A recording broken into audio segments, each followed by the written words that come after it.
What do all these people have in common? I'll give you a minute. Time travel. Or they just all joined a non-aging cult and drank from the fountain of youth. Because all these people look like 10 years younger. What in the plastic surgery witchcraft is this? But could this just be a trend to a deeper problem in Hollywood? Aging is a concept that has been discussed for centuries, with ads targeting you on how you can prevent it. Things like lead-based makeup, mercury makeup, arsenic wafers, even potassium nitrate for hair removal. These are all things that our ancestors used to help them age gracefully.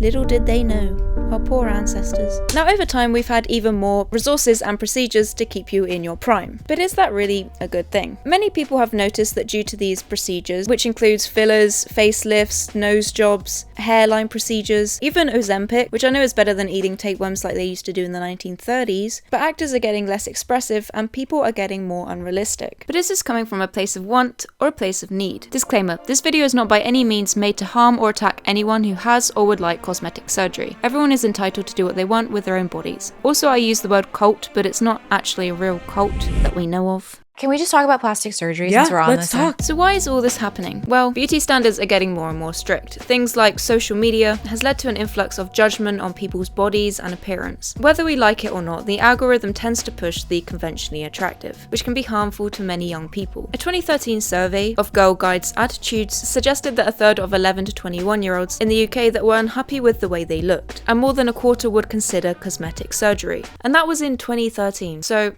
I would hate to think of what the numbers would be like now. So you may be wondering, how is this impacting actors? And why does it feel like Botox is suddenly getting injected into Hollywood's veins? Botox, you see people do it and they have the heavy-duty surgery where they're going, I'm fine. But it's bizarre to see people doing Botox injections just so they can lose the wrinkles, but then they look like they have no expression at all. Welcome to the part of the video I like to call the history of Botox. It wasn't until around the 70s and 80s that Botox, otherwise known as the neurotoxin protein, produced by the bacterium Clostridium botulinum, started to be used on humans. It began to be injected by tiny amounts into volunteers. Research began to show it would provide patients with temporary relief from facial spasms, neck and shoulder spasms, even vocal cord spasms. In the 90s, as research continued, other potential usage came to light. Bladder spasms, writer's cramp, excessive sweating were all helped for a short period of time. A Dr. Jean published a study for the treatment of brow wrinkles. Dermatologists from Hollywood immediately took advantage of this off-label use. And by 1997, Botox usage skyrocketed so high that the country's supply temporarily ran out. 2002, Botox Cosmetics,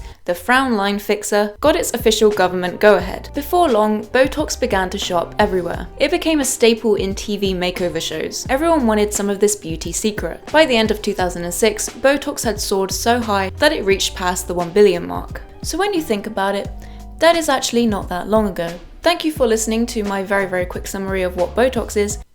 Recently, many people have begun to notice that some actors who have had Botox aren't as expressive as they once were, leading to some crying scenes that maybe didn't hit the spot, or making you wonder if they're smiling or are they crying, or you can't always tell.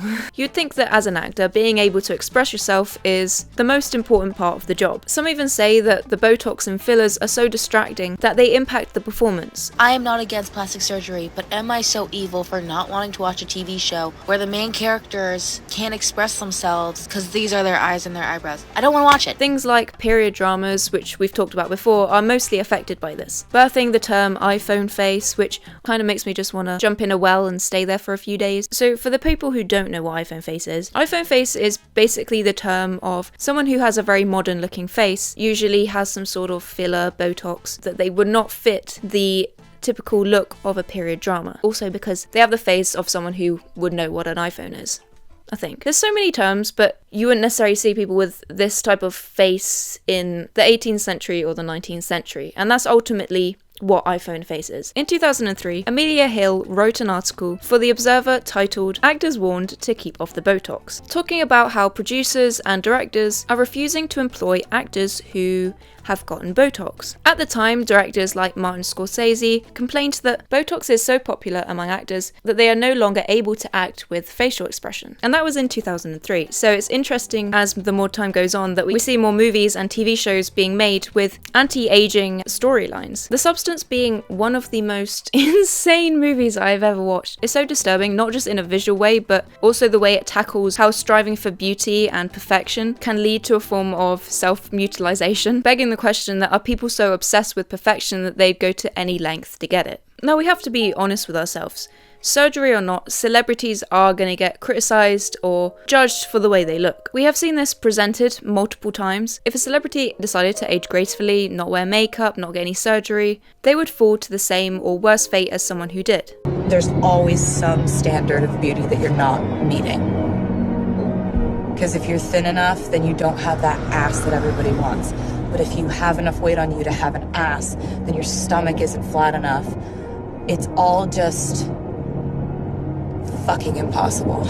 Nelly Fernando criticised for her body, Pamela Anderson criticised for not wearing makeup, and we've seen time and time again people like Christina Aguilera, Demi Lovato, Selena Gomez, that once they quote-unquote de-age, they start getting comments and praised for looking younger, being in their prime again. So whilst we can talk about how frustrating and concerning it is that a lot of actors do get cosmetic surgery that frees their face, time and time again media and stats and people and fans do not help with reinforcing this natural beauty that comes with aging, leading to the part of the video I like to call Botox has benefits?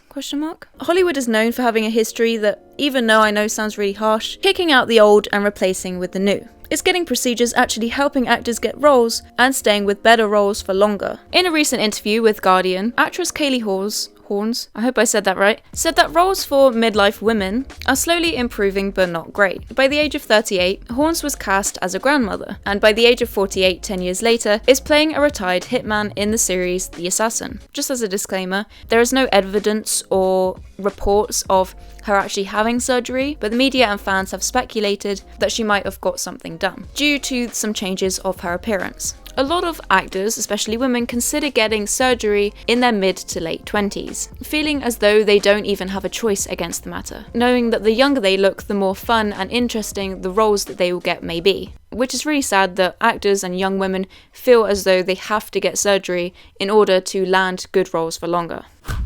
I personally have always been insecure about my nose. I've always thought it's too big, it's too pointy, it's not got a nice little flick at the end. You never really see me showing this side of my face or going like this. This? What is this? To you, it may not look like anything, but to me, it's like the biggest insecurity I've ever had. Until the other day, I started comparing my lips to other people. I was looking at those people's lips and I was looking at my lips. And I realized I have a very, very small top lip. You can't even see it. You literally can't even see it. So I started looking at TikTok filters, seeing how much filler I'd need. I looked at places nearby that I could get lip filler. I was looking at how much I needed to save, when I could save enough. It even got to the point where I was texting my cousin, asking her, begging her for her lips. Honestly, on the verge of tears most of this time. It reached the point where I thought that if I didn't change my lips, that people wouldn't like me, that I wouldn't be pretty enough, and that people wouldn't want to be friends with me.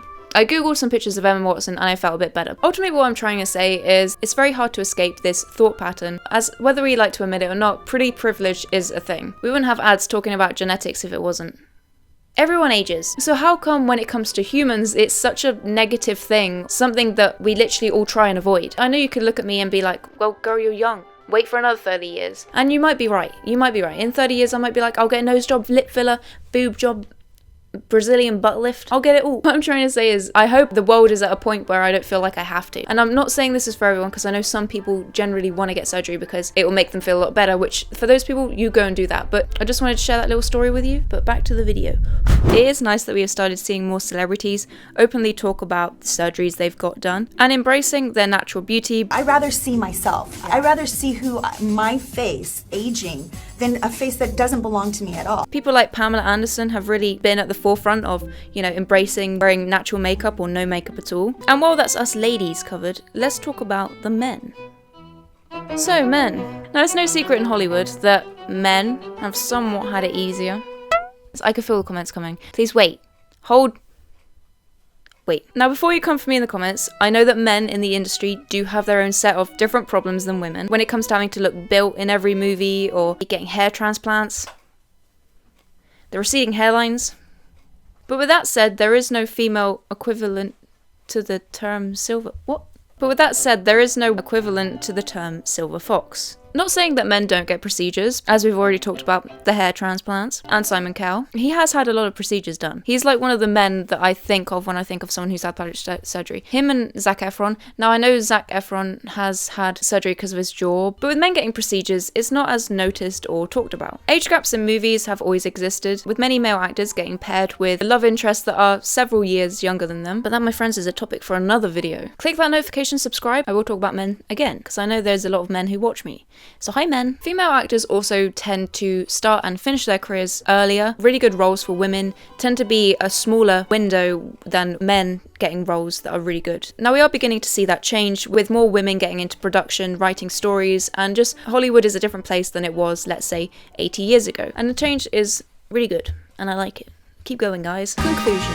So at the end of the day, we are caught in a vicious cycle of aging gracefully, get judged, get surgery, get judged. If only we could live in a world that embraced everyone for, if they wanted to get surgery and they liked it, then we should embrace that. If people wanted to look natural, then we should embrace that. And ultimately, if you took anything from this video, other than the fact I've had like 4 outfit changes, you can feel insecure. It's perfectly natural. Everyone goes through it. Beauty comes from within. Now, I know how corny that sounds, but I just wish Hollywood would actually understand that. So I was going to do a question in the comments in this video, but instead I decided to kind of make it a bit more positive, and I'd like you to comment just something that you're proud of yourself for doing. And this could be a tiny weeny thing, like had a nap, you read a book, it could be anything. I'm very bad at this and I'm very uncomfortable whenever I speak nicely of myself. I will try for you guys, and I'll try for myself because I can't ask you to do it and then not do it. I am proud of myself today for sitting down and filming this video without overthinking it too much.